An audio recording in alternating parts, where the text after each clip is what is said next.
Caritas in Action. Magandang hapon sa'yo, Kuya Bal. Magandang hapon din po. Okay. Opo.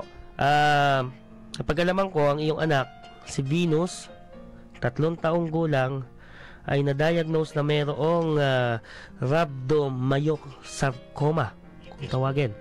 Pwede mo bang bigyan kami ng maiksing impormasyon? Ano ba itong karamdaman na tumama sa iyong anak?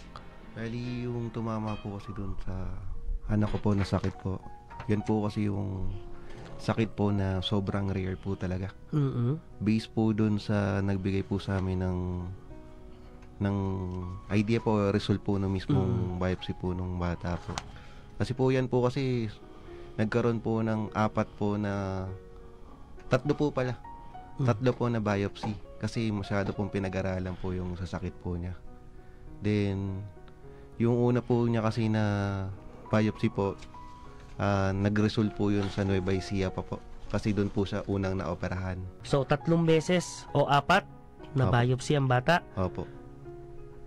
At ano ang lumabas? Ito na. Yan na po yung pinaka-final po. Opo. Yung nagkaroon po kasi ng final po na biopsy, nung nagkaroon po ulit siya ng second na operation. Kasi yung unang operasyon po niya kasi no sa Nueva Ecija po, tinanggalan po siya ng kaliwang ovary.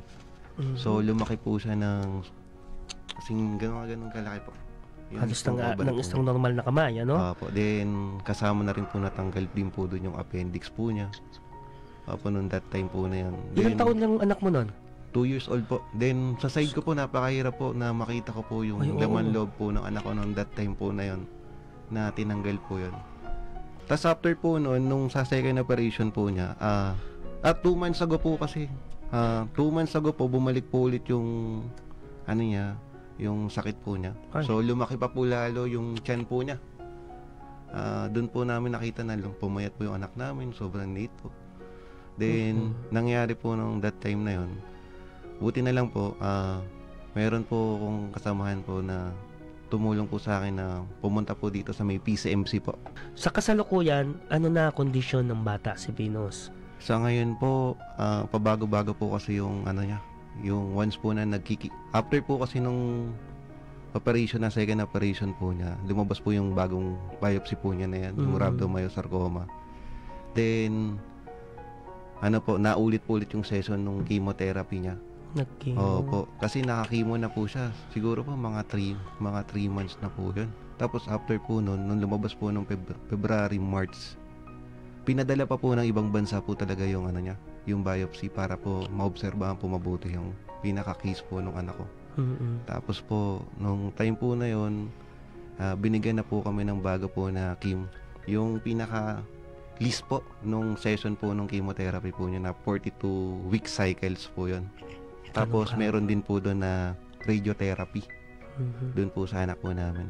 Sa ngayon po, ngayong araw po na to, nasa hospital po siya ngayon sa PCMC po para salinan po siya ng dugo. Kasi po bumababa po kasi madalas po yung platelet po niya, din yung white blood cell, saka po yung red blood cell. Yun po yung kumbaga tinitignan po palagi after po nung chemotherapy niya. So ngayon po bumaba po yung red blood cell niya, kailangan sang salinan ngayong araw na to. Kaya every time lang po na masakit man din po, makikita po namin taga na tinutusok siya ng ilang beses po na hindi po taga makuha na kasi ugat niya. Sobrang numipis na po sa sobrang daming session na po nung chemotherapy niya. Gandang hapon po sa inyong lahat po ng mga nanonood ngayon. Una po sa lahat, nagpapasalamat po ako sa lahat ng mga tumulong po para sa aking anak. Especially po sa lahat po ng mga nakilala po namin sa mga hospital, sa lahat po ng mga tumulong po sa mga doktor, especially po kay Doc Pagyo, kay Doktora Hepte po, saka po kay Doktora Sherry Ansio. Maraming salamat po. Saka po kay Tita Cynthia na tumulong po sa amin nung first place po na mapunta po kami dun sa PCMC. Maraming salamat po sa inyo.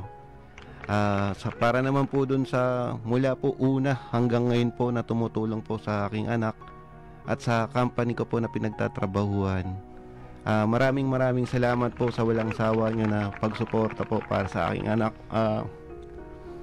Bahala na po na si Lord or si God po ang magbalik sa inyo. Di ko man po mabalik yung mga naitulong nyo po sa amin. naniniwala po ako na si God na po yung bahala po magbalik sa inyo ng digdig at umaapaw po na biyaya para po sa inyo. At maraming salamat din po na nakarating po ako dito sa programa po nyong ito. Malaki pong tulong po ito para ngayon sa anak ko. Kasi po ngayon po kasi may PET scan na naman po yung anak ko na kailangan po siyang ma-PET scan talaga na ma-check po yung buong katawan niya kung meron pa po tumutubo na bukol. Wish ko lang po kay God sana wala na po. Kasi after po nun, after po ng PET scan po na to, then matapos po yung radiotherapy po niya kasi sir, need po niya ulit na magpa-PET scan. Uulit para pa ulit. Po ma-clear po yung sa bata. Kasi po sobrang hirap na po kasi talaga nung dinadanas po niya. Kaya nagpapasalamat talaga ako sa anak ko kasi nakikita ko yung kahit mahirap yung pinagdadaanan namin ng kami mag-asawa. Sobrang thankful talaga sa misis ko. Yes. Kay Mary Grace Franco yan. Sa misis ko ngayon, minimension na kita.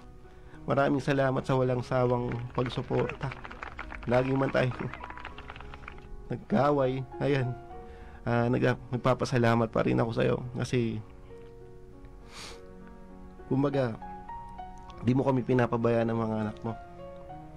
Kaya sana tiwala lang tayo sa anak natin na gagaling din siya. Kung ano man yung pinagdadaanan niya ngayon, naniniwala ako na pagtatagumpayan din natin to, matatapos din to. Di naman to panghabang panahon na ganito tayo. Ayun lamang po. Maraming salamat po. Alright, maraming salamat din, Bal, sa pagkakataon na ito. At hayaan mong iabot namin sa iyo ang cheque na ito na nagkakahalaga ng 5,000 piso. Pangdagdag lang para dun sa inyong pangangailangan. At sasamahan ko na rin yan dahil pangangailangan din kayo sa pang-araw-araw. Kaunting bigas, noodles, canned goods. At sabi ko nga din kanina, Bal, stress ka ngayon dahil sa dami ng inasikaso, hindi ka pwede magkasakit. Uminom ka ng vitamina para ikaw makaiwas sa karamdaman. Higit sa lahat, gaya ng sabi ko din, kami magdarasal para sa anak mo. Kasama mo na kami sa panalangin na ito sa laban ni Venus. Okay? Salamat po, salamat. Para sa inyong donasyon at tulong pinansyal sa programang Caritas in Action, maaaring magdeposito sa mga sumusunod na bank account gamit ang account name na Caritas Manila Incorporated. BDO Savings Account Number 5600459905. BPI Savings Account Number 30635355701. Metrobank Savings Account Number 1753175069543. PNB Current Account Number 16827000571 at Union Bank Current Account Number 000300012275. Maaari din magdeposito sa kahit saang Cebuana Lulier Branch o sa pamamagitan ng www.caritasmanila.org.ph.